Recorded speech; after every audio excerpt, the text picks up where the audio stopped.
Olá, seja muito bem-vindo, seja muito bem-vinda a mais um dos nossos encontros Orando a Palavra.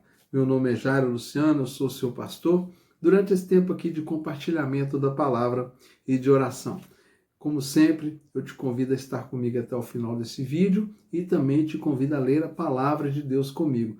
Mas antes, eu quero estar aqui falando sobre a minha ausência. Fiquei 2 dias fora, mas foi por uma boa causa, por um bom motivo, estamos de volta aqui para celebrar com você a palavra de Deus, a ressurreição. Ontem foi aquele dia que nós separamos aí dentro do calendário o dia de celebrarmos a ressurreição de Cristo. Mas hoje eu quero chamar você a refletir para além desse dia, para além daquele momento. Nós vamos aprofundar um pouco mais hoje no que significa a ressurreição de Cristo, para além daquilo que nós às vezes pensamos somente naquele dia. Nós devemos pensar nisso o tempo todo e entender o poder, a profundidade e a importância desse feito extraordinário, maravilhoso, que somente o nosso Senhor poderia ter feito. Então, se você puder, abra aí sua Bíblia comigo, primeira carta de Paulo aos Coríntios, capítulo 15, versículo 14. Primeira de Paulo aos Coríntios 15, 14, e assim está escrito: E se Cristo não ressuscitou, é vã a nossa pregação, e é vã a fé que vocês têm. Além disso, somos tidos por falsas testemunhas de Deus, porque temos testemunhado contra Deus, que ele ressuscitou a Cristo, ao qual ele não ressuscitou. Se é certo que os mortos não ressuscitam, porque se os mortos não ressuscitam, também Cristo não ressuscitou. E se Cristo não ressuscitou, é vã a fé que vocês têm e vocês ainda permanecem nos seus pecados. E ainda mais, os que adormeceram em Cristo estão perdidos. Se a nossa esperança em Cristo se limita apenas a essa vida, somos as pessoas mais infelizes deste mundo. Mas se de fato Cristo ressuscitou dentre os mortos, sendo ele a premissa dos que dormem, visto que a morte veio por um homem, também por um homem veio a ressurreição dos mortos. Jesus, ele passa pelo Calvário, morre e ressuscita. E isso significa tudo para a nossa fé cristã. O apóstolo Paulo, ele faz aqui um confronto direto, uma dialética direta com perguntas que são para que você reflita, para que cada um que lê esse texto que vem refletir. São retóricas que ele propõe acerca da ressurreição. Porque a ressurreição de Cristo é a base central e fundamental da nossa fé. Porque se Cristo não ressuscitou, nós não tivemos os nossos pecados perdoados, estamos em condenação e não adianta mais nós crermos nisso que nós estamos crendo. Se Cristo não ressuscitou, a nossa pregação é vã, não faz qualquer sentido. Se Cristo não ressuscitou, para que nós vamos segui-lo? Para que nós vamos seguir uma história? Não, Jesus é verdade. A ressurreição é real. Muitos discípulos, ao longo de toda a história, morreram, pagaram com a sua vida por testemunharem aquilo que foi a ressurreição de Cristo. Quando Jesus ressuscita, ele continua ali junto com seus discípulos por muitos dias, aparece a mais de 500 irmãos ali, ele dá um testemunho presente. Todos os seus discípulos tiveram uma experiência com ele, até mesmo aquele que duvidou de início que ele teria ressuscitado, Jesus encontra com ele de novo e mostra: aqui, Tomé, ressuscitei. E Tomé crê, e tudo muda. E naquele primeiro momento, Tomé diz assim: meu Senhor e meu Deus. Isso é maravilhoso, isso é extraordinário. E a nossa fé, ela está baseada nisso. Existem algumas tradições cristãs que querem dizer que a ressurreição de Cristo ela acontece apenas no nosso coração, como se fosse uma mensagem bonita acerca da redenção. Não, isso não é verdade, isso é uma heresia, uma mentira. Existem algumas linhas teológicas que querem, confundir a cabeça das pessoas, porque o fato é que Jesus ressuscitou.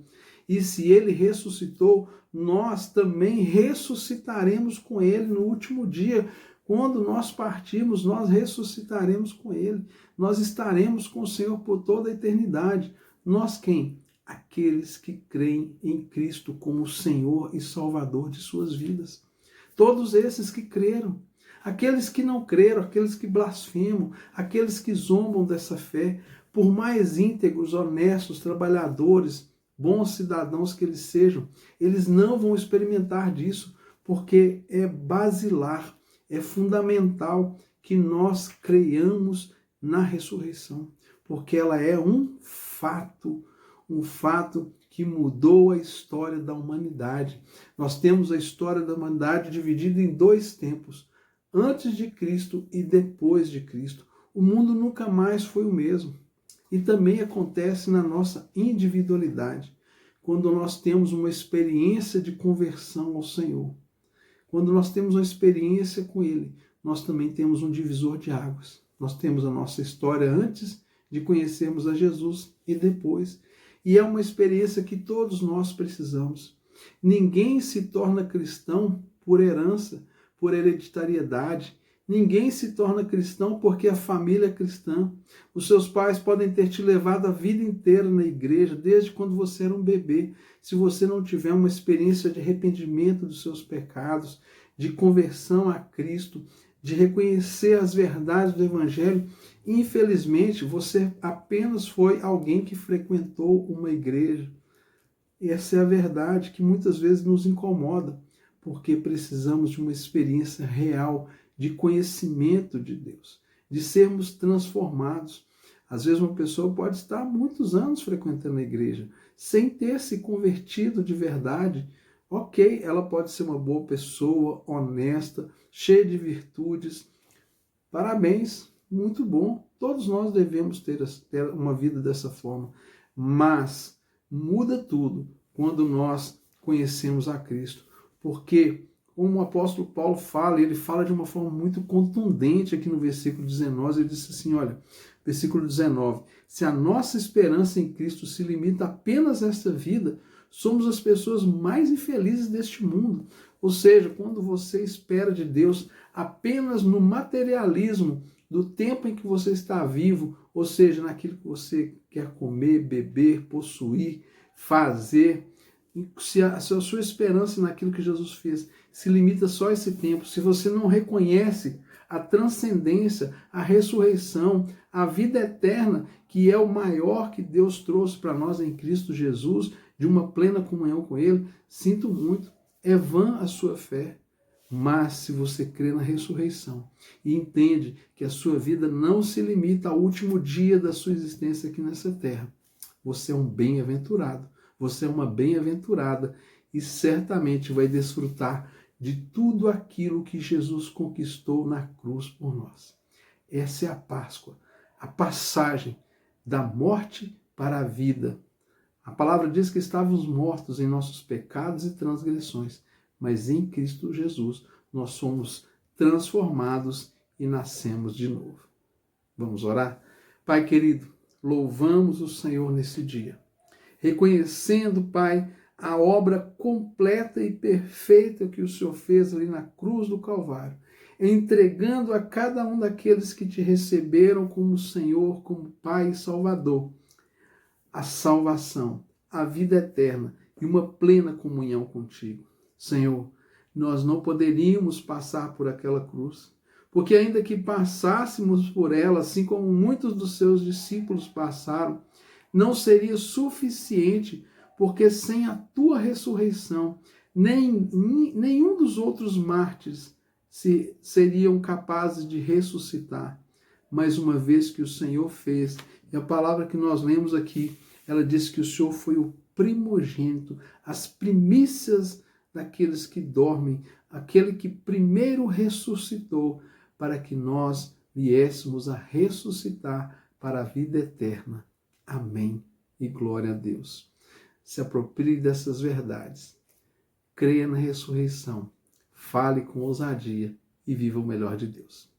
Se inscreva aí no nosso canal, deixe o seu comentário, deixe o seu pedido de oração, compartilhe esse vídeo, curta esse vídeo, tenha uma excelente semana e, se Deus quiser, amanhã nós estamos de volta orando a palavra.